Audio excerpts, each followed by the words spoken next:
Good morning दोस्तों, आप लोग कैसे हैं? आशा करता हूँ आप लोग सब ठीक ही होंगे।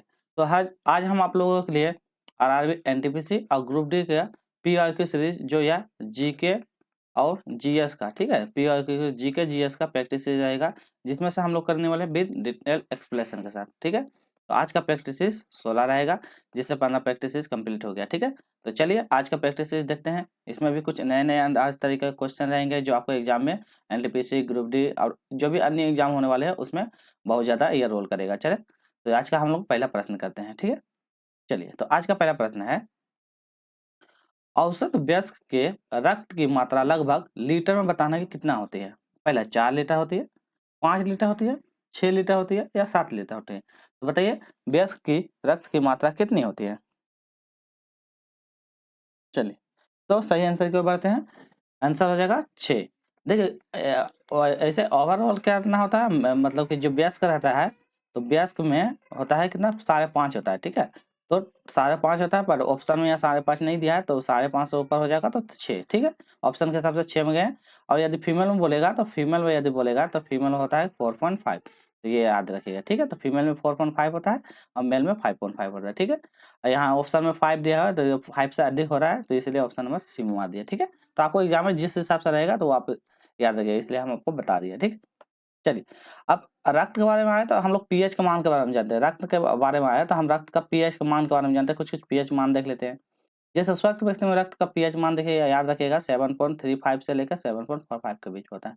पीएच मान से क्वेश्चन आता है एग्जाम में, ठीक है। यह क्या होता है, एक प्रकार का क्षारीय होता है। तो ये भी याद रखिए, पीएच मान क्या है, क्षारीय होता है। रक्त का पीएच मान शरीर के अम्लता और क्षारीयता का संकेत है। तो ये भी याद रखिएगा, मतलब बॉडी में क्या अम्लता और क्षारीयता का वो संकेत को बताता है, ठीक है। तो ये याद रखिएगा कितना, 7.35 से लेकर 4. पीएच मान कभी पूछ जाए तो पीएच मान याद रखिएगा, ठीक है। जैसे दूध का पीएच मान कहता है 6.5 से लेकर 6.7 के बीच में होता है। तो याद रखिएगा दूध का पीएच मान, ठीक है।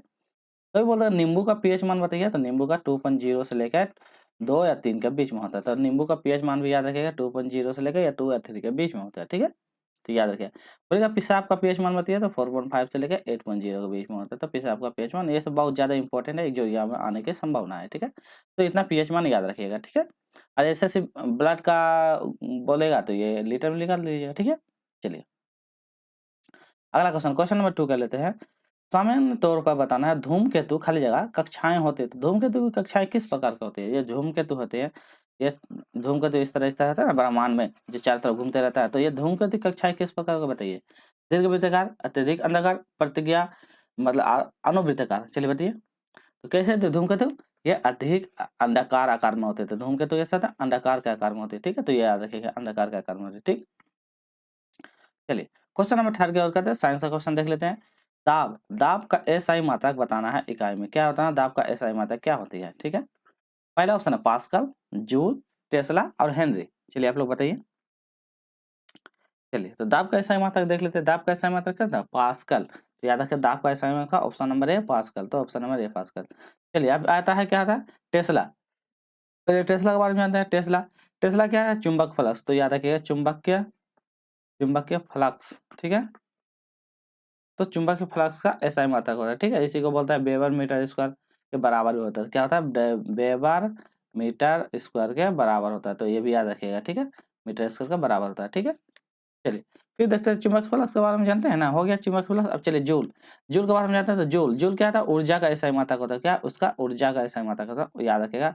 ऊर्जा का एसआई मात्रक जूल होता है। तो और 1 जूल बराबर क्या ना, 1 जूल बराबर कितना होता है, 1 न्यूटन। तो 1 न्यूटन के बराबर होता है, ठीक है। इसी को बोलता है 1 मीटर, ठीक है। न्यूटन बोलेगा 1 मीटर के बराबर। और जूल बराबर क्या था, 1 वाट सेकेंड। तो ये भी याद, वाट सेकेंड, ठीक है। तो 1 वाट सेकेंड होता है, ठीक है। तो ये सब याद रखिएगा क्योंकि एग्जाम में ये सब पूछने का ज्यादा चांस बनता है, ठीक है। चलिए अगला ऑप्शन है क्या है, हेनरी। हेनरी के बारे में जान जाते हैं। हेनरी, हेनरी क्या है, हेनरी होता है प्रेरकत्व का, याद प्रेरक। तो प्रेरकत्व का यार इसको बोलता है इंडेंसेंस, ठीक है। इंडेंसेंस का ऐसा ही मात्रक होता है, ठीक है। तो ये भी याद रखिएगा, ठीक। चलिए क्वेश्चन नंबर 4 देख लेते हैं।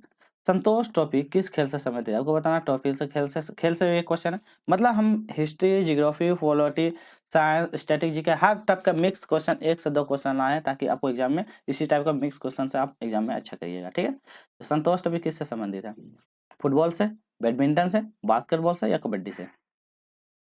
तो क्या हो जाएगा? फुटबॉल से। ऑप्शन नंबर ए फुटबॉल से। ठीक है, तो याद रखिएगा फुटबॉल से संतोष ट्रॉफी का संबंध है। ठीक, याद रखिएगा। चलिए फुटबॉल के बारे में आया था, फुटबॉल ट्रॉफियों के बारे में जान जाते हैं। फुटबॉल से जुड़ी कुछ कुछ ट्रॉफियाँ, जैसे रबर्स कप, कभी पूछा रबर्स कप किससे संबंधित है? फुटबॉल से। बंडोर ट्रॉफी किससे संबंधित है? फुटबॉल से। यहाँ मेड्रेका कप किससे संबंधित है? फुटबॉल से। ठीक है, कॉन्फेडरेशन कप किससे संबंधित है? फुटबॉल से, कभी कभी पूछा जाता है। ठीक है, डीसीएम ट्रॉफी किससे? फुटबॉल से संबंधित है। बीसीएस राज ट्रॉफी, जो श्रीमंत ट्रॉफी से, कलिंग कप माना फुटबॉल से। सारा ये सब याद रखिएगा फुटबॉल से संबंधित। ठीक है, चलिए अगला क्वेश्चन आ गया। क्वेश्चन हमारा, नेहरू ट्रॉफी किस खेल से संबंधित है? मेरा हॉकी, फुटबॉल, कबड्डी या टेबल टेनिस? तो नेहरू ट्रॉफी किससे संबंधित है बताइए? नेहरू ट्रॉफी किससे संबंधित है? तो ये भी है, क्या आ जाएगा? फुटबॉल से संबंधित, ऑप्शन नंबर बी। तो ये भी याद रखिएगा, संतोष ट्रॉफी, नेहरू ट्रॉफी, ये सब फुटबॉल से संबंधित है। ठीक है, तो याद रखिएगा आप लोग। चलिए क्वेश्चन नंबर 6 की ओर बढ़ते हैं। पानी का घनत्व, खाली जगह का पानी का घनत्व होता है 1 gram centimetre, 1.4 gram centimetre, 2 gram centimetre, क्यों बोलता है? ठीक है, ये कोई नहीं। चलिए बताइए, तो क्या हो जाएगा आंसर?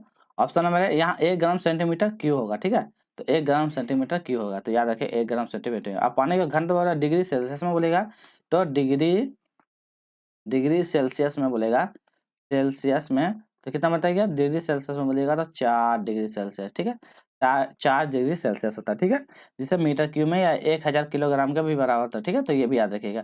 अब पानी घनत्व यदि ग्राम मिली में बोलेगा तो कितना मतलब 0.9983। ठीक है, ग्राम मिली। ठीक है, ग्राम मिली, तो ये भी याद रखिएगा, कभी ऐसा पूछ देगा तो। ठीक है, इतना।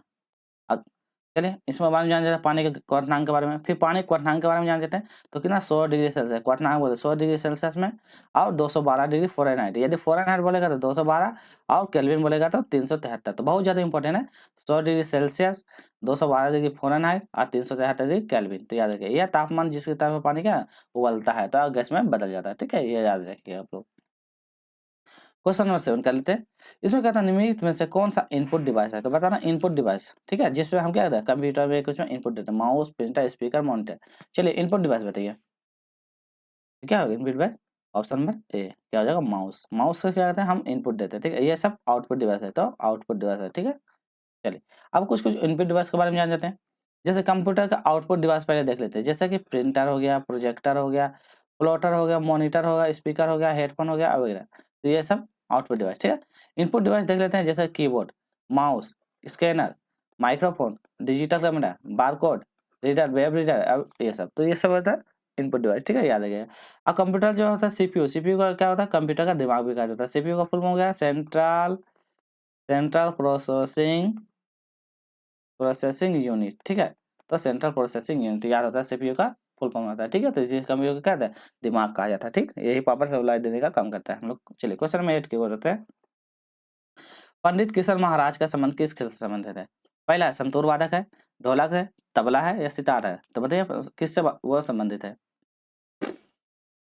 तो किससे संबंधित है? ये ढोलक से संबंधित है। और ढोलक से संबंधित है। पंडित इससे क्या संबंध है? ढोलक से संबंधित है। ठीक है, तो ये भी याद रखिएगा। चलिए यहाँ शायद आंसर हम लिखे भी थे, तो यहाँ पे आपको दिख रहा होगा आंसर। तो सुनो, सी होगा, तबला से संबंधित है। गलत हो गया। ठीक है, तो इसका आंसर हो जाएगा तबला से संबंधित है। ठीक है, तो याद रखिएगा आंसर में तबला होगा। ठीक है, तो ऑप्शन नंबर सी होगा इसका। तो ऑप्शन नंबर बी नहीं होगा, इसको इरेज कर दे रहे हैं। ठीक है, तो याद रखिएगा क्या होगा, इसका संबंध तबला से होगा। ठीक, तो ऑप्शन नंबर सी तबला से। चलिए आगे बढ़ते हैं हम लोग। चलिए क्वेश्चन नंबर 9 देख लेते हैं।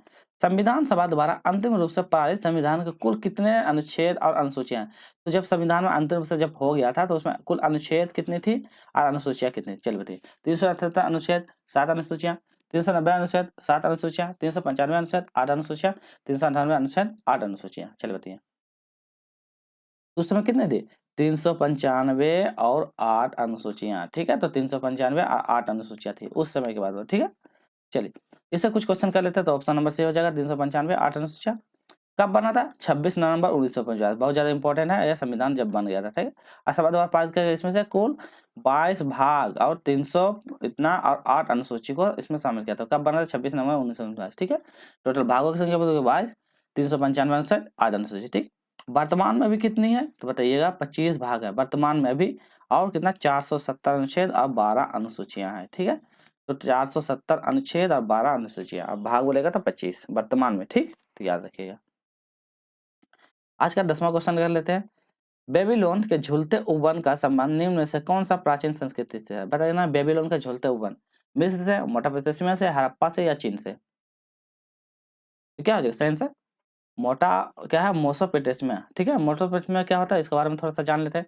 यह क्या है? मेसोपोटामिया या बेबीलोन में झूलते हुए उपवन का प्राचीन, अब विश्व के 7 आश्चर्यों में से एक है। तो ये भी उपवन है एक प्रकार का, विश्व के प्राचीन मतलब 7 आश्चर्यों में से एक है, ठीक है, तो याद रखिएगा।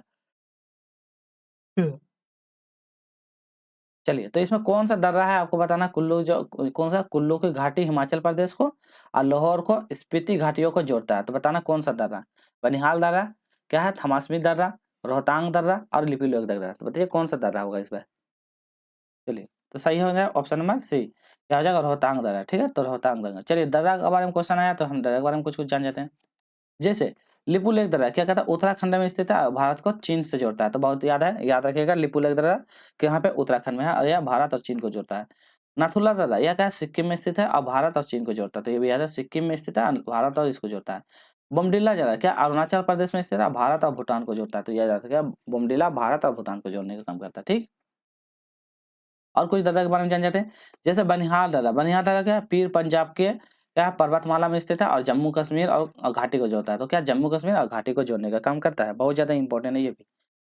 जोजिला दर्रा, ठीक है, जोजिला दर्रा या लद्दाख के पर्वतमाला में स्थित है या कश्मीर और लद्दाख को जोड़ता है, तो कश्मीर और लद्दाख को जोड़ता है जोजिला दर्रा। ये सब एकदम पूरा ना आप लोग रट्टा मार लीजिएगा, बहुत ज्यादा एग्जाम में पूछता है। सिपकिला दर्रा तो यह हिमाचल प्रदेश में स्थित है और भारत और चीन को जोड़ता है, तो सिपकिला दर्रा हिमाचल, बहुत ज्यादा इंपॉर्टेंट है, ठीक है। और इसी टाइप के कंटेंट के लिए मेरे चैनल पर जुड़ जाइए। हम आपको ना एक क्वेश्चन का था डिटेल एक्सप्लेनेशन करेंगे, ताकि आपको एक भी क्वेश्चन अलग से भी आएगा ना तो आप एग्जाम कर पाइएगा, इसलिए ये सब क्वेश्चन बहुत ज्यादा इंपॉर्टेंट है। चलिए, तो आज के लिए इतना ही रखेंगे। आपको वीडियो लाइक करना है, शेयर करना है, और जो कोई नए हैं तो नए हैं तो जरूर चैनल को सब्सक्राइब जरूर कर लीजिएगा, ताकि आपको इस तरह का अपडेट हमेशा मिलता रहे, ठीक है। आज हम आपको झारखंड जी के मतलब स्टेट पीसीएस का एग्जाम या कोई भी एसएससी रेलवे ग्रुप डी का भी तैयार करता है, वो सारा हम ओवरऑल अपने चैनल पर करवा रहे हैं। तो आप जाके वहाँ कैटेगरी वाइज पहले लिस्ट बना हुआ है, तो वहाँ पे आप जाके टॉपिक वाइज जाके आराम से देख सकते हैं और तैयारी कर सकते हैं, ठीक है। तो आज के लिए इतना ही करते हैं, फिर हम लोग मिलते हैं नेक्स्ट वीडियो में। टेक